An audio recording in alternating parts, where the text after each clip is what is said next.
rainy day. It was a rainy day. The children could not go out to play. So Lucy, Jenny, and Perla stayed in the house. Let us cut out paper's fruit for our store, said Lucy.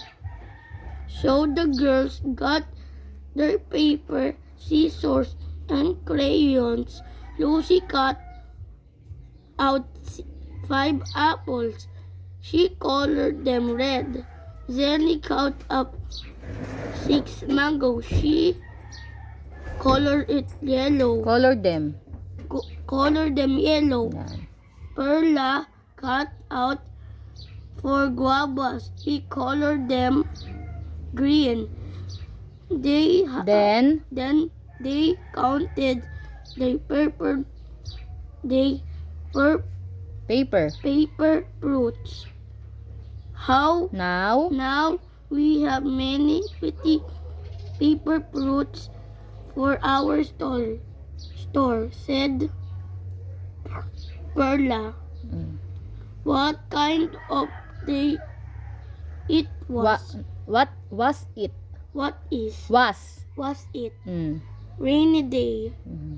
How many girls there are in the story? In our story. 3.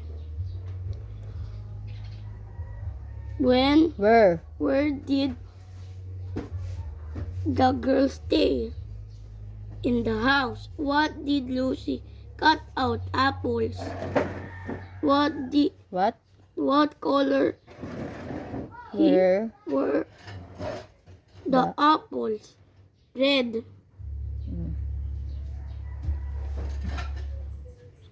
6. What did Lucy cut out? Mangoes.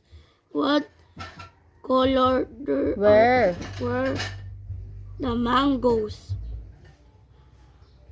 Yellow. Who cut out the 4 guavas? Perla. How many paper fruit did they cut in all? Wait lang, Mama.